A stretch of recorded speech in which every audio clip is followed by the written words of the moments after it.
नमस्कार दोस्तों, स्वागत है आपका मेरे इस YouTube चैनल पे जिसका नाम है उत्कृष्ट त्रिपाठी। तो आज हम क्लास 6 की एनसीईआरटी का चैप्टर 5 देखेंगे जिसका नाम है मेजर डोमेन्स ऑफ अर्थ। इससे पहले हम लोगों ने 4 चैप्टर ऑलरेडी कवर कर लिए हैं, उसको आप हमारी एनसीईआरटी की प्लेलिस्ट में जाके देख सकते हैं। तो चलिए शुरू करते हैं। देखिए, पूरा अर्थ 3 मेन चीज़ों से मिलके बना है। उसका क्या क्या नाम है? Lithosphere, hydrosphere and atmosphere. Earth mainly इन 3 चीज़ों से मिलके बना हुआ है। क्या क्या नाम है? Lithosphere, hydrosphere and atmosphere. Lithosphere क्या है? वो सॉलिड पोर्शन जहाँ पे हम रहते हैं उसको क्या बोलते हैं? लिथोस्फीयर बोलते हैं। यानी हम हवा में नहीं रह सकते, हम पानी में नहीं रह सकते, हम कहाँ रह सकते हैं? हम रहेंगे किसी एक सॉलिड सरफेस पे। उस सॉलिड सरफेस को क्या बोलते हैं? लिथोस्फीयर। जहाँ पे हम खेती करते हैं और अपने खाद्य पदार्थ उगाते हैं उसको क्या बोलेंगे? लिथोस्फीयर बोलेंगे। हाइड्रोस्फीयर क्या है? हाइड्रोस्फीयर अर्थ का वो पार्ट है जहाँ पे पानी पाया जाता है। पानी हमारे जीवन की एक मूलभूत इकाई है। बिना पानी के ना पेड़ पौधे ग्रो कर सकते हैं, ना इंसान ग्रो कर सकते हैं। तो पानी हमारे लिए बहुत ज़रूरी है। और पूरे अर्थ का 3/4 किससे ढका हुआ है? पानी से ढका हुआ है। इसीलिए अर्थ को कौन सा प्लेनेट बोलते हैं? ब्लू प्लेनेट बोलते हैं। अगला आता है एटमॉस्फेयर। एटमॉस्फेयर क्या है? अर्थ को चारों ओर से जो कवर अप किए हुए है, एक प्रोटेक्टिंग लेयर बनाई हुई है जो सन से आने वाली हार्मफुल रेज, अल्ट्रावायलेट रेज से हमको बचाता है। इसके अलावा अर्थ के टेम्परेचर को कंट्रोल करता है और ऑक्सीजन और नाइट्रोजन जैसी महत्वपूर्ण गैसों को हमारे जीवन में उतारता है। ऑक्सीजन हम भी लेते हैं, पेड़ पौधे ऑक्सीजन छोड़ते हैं। यहाँ पे ये बैलेंस हो गया। नाइट्रोजन क्या है कि नाइट्रोजन पेड़ पौधे के ग्रोथ के लिए बहुत ज़रूरी होता है। अब क्या होता है कि ये नाइट्रोजन जो है ना, वो पेड़ पौधे डायरेक्टली एटमॉस्फेयर से नहीं लेते। वो क्या करते हैं कि जो नाइट्रोजन है उसको मिट्टी में छोटे छोटे बैक्टीरियाज रहते हैं, उनकी मदद से पेड़ पौधे क्या करते हैं? नाइट्रोजन को लेते हैं। लेकिन इस वीडियो में हम किसके ऊपर बात करेंगे? लिथोस्फीयर के बारे में। तो ये तो एक ओवरव्यू मैंने दे दिया। तो चलिए आगे देखते हैं। The solid portion on earth on which we live is known as lithosphere. Solid portion जहाँ पे हम रह रहे हैं उसको लिथोस्फीयर बोलेंगे। The gaseous layer that surrounds the earth is the atmosphere when oxygen, nitrogen, carbon dioxide and other gases are found। जहाँ पे क्या क्या पाया जाता है? ऑक्सीजन, नाइट्रोजन, कार्बन डाइऑक्साइड, उसके अलावा अदर कुछ गैस। वाटर क्या है कि हमारे अर्थ के सबसे ज्यादा पार्ट को कौन कवर किया है? वाटर कवर किया है। उसको क्या बोलते हैं? हाइड्रोस्फीयर बोलते हैं। The hydrosphere comprises of water in all it's form. Vapour में भी पाया जाता है, ग्लेशियर्स में भी पाया जाता है, और वाटर नॉर्मली सीज वगैरह जो है लिक्विड के रूप में भी पाया जाता है। यानी तीनों फॉर्म में पाया जाता है। ये बायोस्फीयर क्या है? बायोस्फीयर वो पोर्शन होता है जहाँ पे लिथोस्फीयर, हाइड्रोस्फीयर और एटमॉस्फेयर मिल जाते हैं, और जहाँ पे इंसानी बस्ती रहती है और उसके साथ जानवर रहते हैं उसको क्या बोलते हैं? बायोस्फीयर बोलते हैं। बिना इन तीनों में से अगर एक भी कम हो जाए तो ना ही मानव आबादी रहेगी, ना ही पेड़ पौधे रहेंगे, ना ही जानवर रहेंगे। तो लिथोस्फीयर के बारे में हम देख रहे थे। तो आगे क्या है? It comprises of rocks on earth crust and the thin soil layer which contain nutrient elements. यानी हमारा अर्थ 3 पार्ट में बटा है। सबसे ऊपरी पार्ट को क्या बोलते हैं? क्रस्ट। उसके नीचे मेंटल, सबसे अंदर कोर। कोर क्या होता है? सेंटर में होता है जहां मोल्टन मैग्मास पाए जाते हैं। तो हम ये कह रहे हैं कि क्रस्ट जो सबसे ऊपरी लेयर क्रस्ट है, और क्रस्ट के भी ऊपरी लेयर ये क्रस्ट है। क्रस्ट का भी जो सबसे ऊपरी लेयर है जहां हम लोग रह रहे हैं, उसकी मिट्टी में न्यूट्रिएंट्स पाए जाते हैं। अगर ये मिट्टी में न्यूट्रिएंट्स नहीं पाए जाते तो हम लाख खेती कर लें, हमें कभी खाने का फल सब्जी ये सब नहीं मिलता, और ना ही पेड़ पौधे ग्रो कर पाते। तो क्रस्ट के सबसे ऊपरी पार्ट में जो सॉइल है उसमें न्यूट्रिएंट्स पाए जाते हैं, और इसके अलावा रॉक्स, चट्टानें वगैरह भी होती हैं। There are 2 main division of earth surface. Earth के सरफेस का 2 डिवीजन है। देखिए कौन कौन से हैं। एक तो हो गया कॉन्टिनेंट्स, लार्ज लैंड मासेस विच नोन एज कॉन्टिनेंट्स। जैसे इंडिया हो गया, नॉर्थ अमेरिका हो गया, एशिया पूरा ले लीजिए आप। तो ये सारे क्या हैं? ये लार्ज लैंड मासेस है जिसके ऊपर बस्ती बसी है। इसके अलावा बेसिन्स होती हैं, जैसे आपके घर में बेसिन देखे होंगे आप, तो बेसिन क्या होता है, बीच में गड्ढा होता है और ऊपर किनारे जैसे जैसे जाते जाएंगे वो ऊपर की तरफ बढ़ते जाता है। और अगर उसके बेसिन के, अपने घर के बेसिन पे अगर जो छेद है जहाँ से पानी निकल रहा है उसको आप बंद कर दें और उसमें पानी भर दें तो क्या होगा, वो ओशन बन जाएगा। और वही ओशन का पानी जिस सरफेस के ऊपर है उसको क्या बोलेंगे, उसको बोलते हैं ओशियन बेसिन्स। यानी लिथोस्फीयर दो तरह के हैं, दो टाइप के हैं, एक जिसके ऊपर हम रह रहे हैं और एक जिसके ऊपर पूरे ओशियन का पानी है, उसको क्या बोलेंगे, ocean basins. Okay, the level of sea water remain same everywhere, हर जगह जो सी का लेवल है वो बराबर रहता है।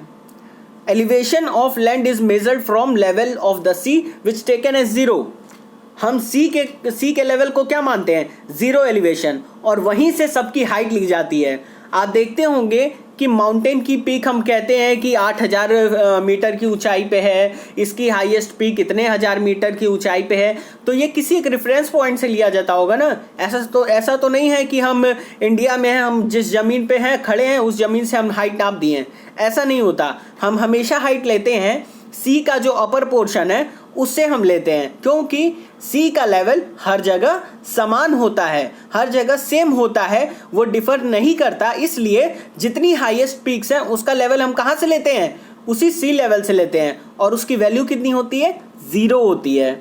The highest mountain peak Mount Everest is 8848 metres above the sea level, यानी जो विश्व की सबसे ऊंची चोटी है माउंट एवरेस्ट, वो कितनी है, 8848 मीटर है सी लेवल से। और जो सबसे ओशन में जो सबसे गहरा पॉइंट है वो कौन सा है, ओशन में जो सबसे गहरा पॉइंट है वो है मरियाना ट्रेंच। आपको दिखाएंगे, ऑस्ट्रेलिया से काफ़ी ऊपर वो पड़ता है मरीना ट्रेंच। उसकी गहराई कितनी है, उसकी गहराई है सी के अपर सरफेस से नीचे अगर आप जाते जाएंगे तो 11,022 मीटर इतना गहरा है। जितना माउंट एवरेस्ट उठा है उससे भी अधिक गहराई पे क्या है, मरियाना ट्रेंच है। कहाँ पे, पैसिफिक ओशन में है, ये पूरा पैसिफिक ओशन है। ओके, ऊपर नॉर्थ पैसिफिक ओशन, नीचे साउथ पैसिफिक ओशन, और यहाँ पे पड़ता है मरियाना ट्रेंच। ये आप एरिया जो देख रहे हैं इसको बोलते हैं मरियाना ट्रेंच। आगे देखिए, पूरे वर्ल्ड में जो लैंड मासेस हैं या कॉन्टिनेंट्स आप कह लीजिए, जितने कॉन्टिनेंट्स हैं, कितने कॉन्टिनेंट हैं पूरे वर्ल्ड में, 7 मेजर कॉन्टिनेंट्स हैं। कौन कौन से 7 मेजर कॉन्टिनेंट्स हैं, Asia, Europe, Africa, north America, south America, Antarctica and Australia, इतने मेन कॉन्टिनेंट्स हैं।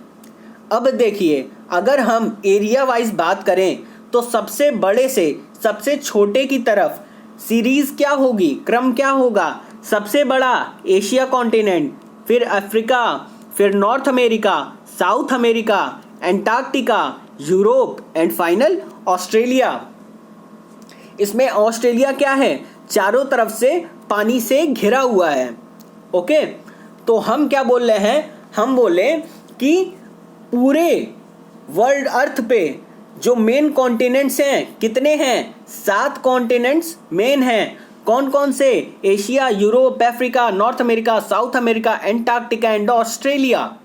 सबसे बड़ा से सबसे छोटा क्रम कौन सा होगा, आप खुद देख सकते हैं। देखिए, अगर आपको याद करना हुआ ना, आप अगर ऐसे याद करेंगे, रटेंगे तो नहीं याद होगा, अगर फिगर से याद करेंगे बहुत आसानी से याद हो जाएगा।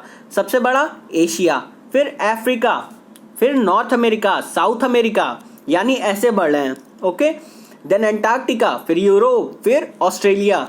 वैसे तो देखने को आपको ऑस्ट्रेलिया बड़ा लग रहा होगा यूरोप से, लेकिन अगर इन सभी को जोड़ दिया जाए तो इसका एरिया किससे बड़ा है, इससे भी बड़ा है, ऑस्ट्रेलिया से भी बड़ा है।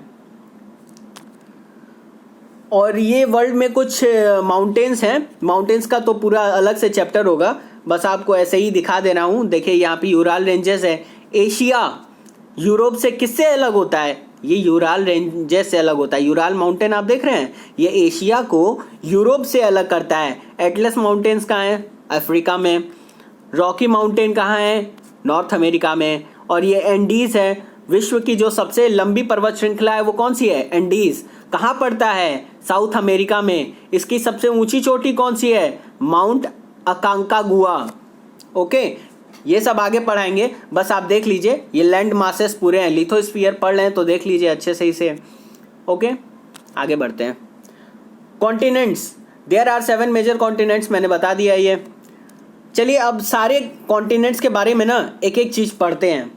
देखिए सबसे जो कॉन्टिनेंट्स, मेन जितने आप कॉन्टिनेंट्स देख रहे हैं, इक्वेटर लाइन जहाँ गई है, मेन जितने ज़्यादा लैंड मासेस हैं वो कहाँ हैं? वो सारे नॉर्दर्न हेमिस्फीयर में हैं। मैक्सिमम लैंड मासेस कहाँ हैं? नॉर्दर्न हेमिस्फीयर में, यानी माफ़ कीजिएगा, ये इक्वेटर जैसे है हमारा, तो इक्वेटर से ऊपर आप जब चलते जाएंगे, इक्वेटर से ऊपर आप जब जाएंगे तो आप इस लाइन के ऊपर देखिए कितने सबसे ज़्यादा लैंड मास कहाँ हैं? नॉर्दर्न हेमिस्फीयर में। मैंने बताया था कि इक्वेटर के ऊपर के पार्ट को क्या बोलते हैं? नॉर्दर्न हेमिस्फीयर, और नीचे साउदर्न हेमिस्फीयर, दोनों इक्वल भाग के होते हैं, इक्वल पार्ट के होते हैं, इक्वल एरिया होता है। तो सबसे ज़्यादा लैंड मास कहाँ है? नॉर्दर्न हेमिस्फीयर में। चलिए एक एक के बारे में, कॉन्टिनेंट के बारे में देखते हैं। एशिया के बारे में सबसे पहले देखते हैं। It is the largest continent, सबसे बड़ा कॉन्टिनेंट है। It covers about 1/3 of the total land on the earth, यानी पूरे लिथोस्फीयर की अगर बात करें तो एशिया, अकेले एशिया पूरे वर्ल्ड में 1/3 यानी लगभग 33.33%। अगर 100% अर्थ हम ले लें, अर्थ का लैंड ले लें, लिथोस्फीयर ले लें, तो अकेले उसमें 33% एशिया का कॉन्ट्रीब्यूशन है। The continent lies in eastern hemisphere, eastern hemisphere में है। अब चलिए ये भी यहाँ पे आपको बता दे रहे हैं। देखिए यहाँ पड़ता है आपका ग्रीनविच, लंदन का ग्रीनविच, यहाँ से प्राइम मेरिडियन जाती है जिसको 0 डिग्री लॉन्गिट्यूड बोलते हैं। इसके इधर का पार्ट होता है ईस्टर्न हेमिस्फीयर और इधर का पार्ट होता है वेस्टर्न हेमिस्फीयर। तो एशिया कहाँ है? एशिया आपका पड़ेगा ईस्टर्न हेमिस्फीयर में। ओके, तो continent lies in eastern hemisphere. The tropic of cancer passes through its, यहाँ से ट्रॉपिक ऑफ कैंसर पास होता है। इसके अलावा एशिया यूरोप से किससे सेपरेटेड है? मैंने पीछे बताया यूराल माउंटेन रेंजेस से सेपरेटेड है। एशिया और यूरोप को कंबाइंड रूप से क्या बोलते हैं? यूरेशिया बोलते हैं। यूरोप क्या है? एशिया से बहुत छोटा है। The continent lies to west of Asia, यानी जो यूरोप है, यूरोप कहाँ पे है? एशिया के वेस्ट साइड में है। The Arctic circle passes through it, Asia से क्या होता है? आर्कटिक सर्किल पास करता है। द कॉन्टिनेंट, अच्छा ये तो हो गया ना। अगला आता है अफ्रीका के बारे में पढ़ लेते हैं। ठीक है, पहले एशिया के बारे में एक बार जल्दी जल्दी देख लेते हैं क्या पढ़े। Asia 1/3 total land mass cover करता है, सबसे बड़ा है एरिया में, ईस्टर्न हेमिस्फीयर में लाई करता है। अगर ट्रॉपिक ऑफ कैंसर पास होता है इससे। एशिया यूरोप से किससे सेपरेटेड है? यूराल माउंटेन से। कंबाइंड एशिया और यूरोप को क्या बोलते हैं? यूरेशिया बोलते हैं। आर्कटिक सर्किल यहाँ से पास करता है। यूरोप क्या है? यूरोप एशिया से छोटा है और यहाँ से भी आर्कटिक सर्किल पास होता है। अगला आता है अफ्रीका के बारे में। तो जो सेकंड सबसे लार्जेस्ट एरिया वाइज कौन था? सेकंड सबसे लार्जेस्ट एरिया वाइज था अफ्रीका। देखिए अफ्रीका ही एक ऐसा कॉन्टिनेंट है जिससे ट्रॉपिक ऑफ कैंसर, इक्वेटर और ट्रॉपिक ऑफ कैप्रिकॉर्न पास होता है। ठीक है, अकेला ऐसा कॉन्टिनेंट जिससे इक्वेटर, ट्रॉपिक ऑफ कैंसर और ट्रॉपिक ऑफ कैप्रिकॉर्न पास होता है, वो कौन सा कॉन्टिनेंट है? वो है अफ्रीका कॉन्टिनेंट। यहाँ चलिए आपको पीछे दिखाते हैं। देखिए यहाँ इंडिया से क्या पास होता है? Tropic of cancer. यहाँ क्या है? नीचे ट्रॉपिक ऑफ कैप्रिकॉर्न, बीच में क्या है? इक्वेटर है। तो तीनों कहाँ से पास हो रहा है? अफ्रीका से पास हो रहा है। तो चीज़ आपको समझ में आ गई होगी। अकेला ऐसा कॉन्टिनेंट जिससे तीनों पास हो रहा है वो कौन सा है? अफ्रीका है। A large part of Africa is in northern hemisphere. जो अफ्रीका का मैक्सिमम पार्ट है वो कहाँ पे है? नॉर्दर्न हेमिस्फीयर में है। सहारा डेजर्ट, विश्व का जो सबसे बड़ा रेगिस्तान है, सबसे बड़ा डेजर्ट है, वो कहाँ है? Hot desert. वो कहाँ है? अफ्रीका में है। वर्ल्ड्स लॉन्गेस्ट रिवर जो नील है वो कहाँ से फ्लो होती है? अफ्रीका से फ्लो होती है। नॉर्थ अमेरिका के बारे में चलिए बात कर लेते हैं। थर्ड लार्जेस्ट कॉन्टिनेंट कौन सा है? नॉर्थ अमेरिका है। नॉर्थ अमेरिका साउथ अमेरिका से किससे लिंक है? इस्थमस ऑफ पैनामा से। तो इस्थमस ऑफ पैनामा की आगे हम बात करेंगे। इस्थमस ऑफ पैनामा और स्ट्रेट के बारे में दोनों में थोड़ा थोड़ा अंतर क्या है देख लेते हैं। The continent lies completely in northern and western hemisphere. मैंने बोला ना, ग्रीनविच के लेफ्ट साइड में आप जाएंगे तो वेस्ट साइड पड़ता है। तो अमेरिका यानी नॉर्थ अमेरिका कहाँ है? नॉर्थ अमेरिका है नॉर्थ वेस्ट हेमिस्फीयर में। चलिए ये भी देख लेते हैं, इतना पढ़ लें, थोड़ा क्यों छोड़ें। देखिए ये है इक्वेटर, ये कंप्लीटली नॉर्दर्न हेमिस्फीयर में, यानी नॉर्थ, और इस लाइन के इधर क्या पड़ता है, इस लाइन के इधर पड़ता है ट्रॉपिक ऑफ ग्रीनविच से जो हमारी जीरो प्राइम मेरिडियन जा रही है उसके लेफ्ट हैंड साइड में हो गया आपका वेस्ट साइड, और इक्वेटर के ऊपर हो गया नॉर्थ। तो नॉर्थ अमेरिका कहाँ पड़ा, नॉर्थ वेस्ट हेमिस्फीयर में। 3 ओशियंस अराउंड दिस कॉन्टिनेंट, इस कॉन्टिनेंट को 3 ओशियंस ने क्या किया है, कवर किया। कौन कौन सी हैं, आर्कटिक, अटलांटिक और Pacific. Arctic ocean, Atlantic ocean और पैसिफिक ओशन, आगे मैं आपको पिक्चर में दिखाऊंगा। साउथ अमेरिका देख लीजिए, मैंने बताया नॉर्थ अमेरिका और साउथ अमेरिका एक दूसरे से किससे अलग है, एक दूसरे से इस्थमस ऑफ पनामा से अलग है। South America lies mostly in southern hemisphere, जैसे नॉर्थ अमेरिका नॉर्दर्न हेमिस्फीयर में लाई कर रहा था, साउथ अमेरिका क्या है कि साउदर्न हेमिस्फीयर में टोटली लाई करता है। जो विश्व की सबसे लंबी पर्वत श्रृंखला है एंडीज, वो कहाँ लाई कर रही है, साउथ अमेरिका में। Runs through its length from north to south, north से साउथ की तरफ वेस्ट साइड में पूरा नीचे तक गया है, यानी साउथ तक गया है। विश्व की सबसे लंबी रेंज एंडेस, उसकी सबसे highest peak mount Aconcagua. South America has world's largest river Amazon, विश्व की सबसे बड़ी रिवर, मैंने लंबी नहीं बोला, मैंने बोला सबसे लार्जेस्ट, जो सबसे लार्जेस्ट एरिया कवर करती है वो कौन सी नदी है, अमेजोन नदी। विश्व की सबसे बड़ी नदी बेसिन कौन सी है, तो अमेजोन रिवर बेसिन। चलिए वो भी देख लेते हैं। तो देखिए ये है आपका साउथ अमेरिका, यहाँ पे इतने पूरे एरिया में क्या है, इतने पूरे एरिया में अमेजन रिवर बेसिन है। यहाँ पे आपका हो गया एंडेस माउंटेन, नॉर्थ अमेरिका में हो गया रॉकी माउंटेन, ये दोनों एक दूसरे से किससे अलग हैं, इस्थमस ऑफ पनामा से। तो हमने किसके किसके बारे में देख लिया, हमने देख लिया एशिया के बारे में, यूरोप के बारे में देख लिया, अफ्रीका के बारे में देख लिया, नॉर्थ अमेरिका साउथ अमेरिका के बारे में देख लिया। अब चलिए कॉन्टिनेंट्स का एरिया के अकॉर्डिंग देख लेते हैं। तो सबसे बड़ा एशिया, फिर अफ्रीका, फिर north America, south America, Antarctica, Europe and Australia. Okay, अगर पॉपुलेशन के अकॉर्डिंग बात करें तो सबसे ज़्यादा पॉपुलेशन कहाँ बसती है, एशिया में बसती है, फिर अफ्रीका में, फिर अमेरिका में, यूरोप, ऑस्ट्रेलिया, अंटार्कटिका। तो ये है पॉपुलेशन के अकॉर्डिंग रैंकिंग। आगे आते हैं। अब मैंने बोला था कि इस्थमस और पनामा, इस्थमस और स्ट्रेट के बीच में क्या अंतर है। देखिए 2 बड़े लैंड मासेस को जो एक छोटी लैंड मास जोड़ती है ना, उसको इस्थमस बोलते हैं।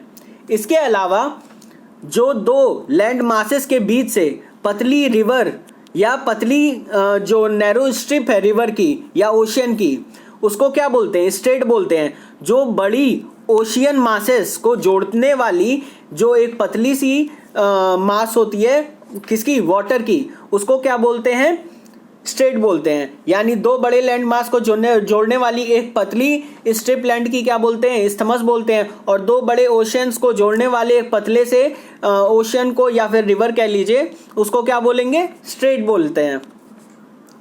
अगला आता है ऑस्ट्रेलिया। ऑस्ट्रेलिया क्या है, सबसे स्मॉलेस्ट कॉन्टिनेंट है एरिया वाइज। उसकी पूरी पॉपुलेशन जो है, ऑस्ट्रेलिया की पूरी पॉपुलेशन उसके ईस्ट साइड पे बसी है। वेस्ट साइड में क्या है, मरुस्थल है यानी डेजर्ट, और ऑस्ट्रेलिया के ईस्टर्न कोस्ट पे मैक्सिमम पॉपुलेशन बसी है। कभी आप मैप खोल के देखेंगे, फिजिकल मैप जब आप देखेंगे तो ऑस्ट्रेलिया के वेस्ट साइड का जो कोस्ट है, जो वेस्ट साइड आप देखेंगे ऑस्ट्रेलिया के, तो वो खाली है, वहाँ पे आपको ब्राउन ब्राउन दिखेगा। और वहीं ऑस्ट्रेलिया के जब ईस्ट साइड पे देखेंगे तो वो हरा भरा दिखेगा, यानी वहाँ पे खेती होती है, वहाँ पे पेड़ पौधे हैं। इसका रीज़न मैं आपको बाद में बताऊंगा। It is surrounded on all sides by ocean and seas, ये चारों तरफ से पानी और समुद्र से घिरी हुई है। तो इसको क्या बोलते हैं, ऑस्ट्रेलिया को एक आइलैंड कॉन्टिनेंट भी बोलते हैं। क्यों, क्योंकि ये चारों तरफ से पानी से घिरा हुआ है। Antarctica completely in southern hemisphere, Antarctica कहाँ है, पूरी तरह से साउदर्न हेमिस्फीयर में। साउथ पोल कहाँ है, अंटार्कटिका पे, उसके सेंटर पे। साउथ पोल पड़ता है, एंटार्क्टिका के सेंटर पे साउथ पोल पड़ता है, as it located in the south polar region, और ये साउथ पोलर रीजन में है, इसलिए ये क्या है, परमानेंटली। मैंने बोला था कि जहां जहां पोल के पास आप जाएंगे उतना टेम्परेचर गिरेगा, और यही रीजन है कि पोल के आसपास यानी आर्कटिक सर्किल या एंटार्क्टिक सर्किल से आप जब पोल की तरफ जाएंगे तो वहां पे परमानेंटली बर्फ पड़ी होती है। तो ये क्या है, एंटार्क्टिका पूरा बर्फ से घिरा हुआ हिमाच्छादित है। There are no permanent and human settlements, यहाँ पे ह्यूमन सेटलमेंट्स क्या है, ना के बराबर हैं।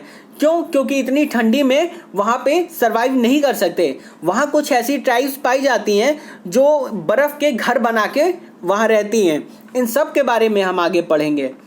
यहाँ पे बहुत सारे देशों का अपना रिसर्च स्टेशन है एंटार्क्टिका में। जैसे इंडिया का मैत्री और दक्षिण गंगोत्री कहाँ है, एंटार्क्टिका में है। ओके, तो यहाँ पे हमने पूरा क्या किया, कवर कर लिया किसको, लिथोस्फीयर को। तो उम्मीद करता हूँगा आपको ये वीडियो अच्छी लगी होगी। अगर वीडियो अच्छी लगे तो प्लीज़ इसको लाइक, शेयर और सब्सक्राइब कीजिएगा। वीडियो देखने के लिए आपका बहुत बहुत धन्यवाद।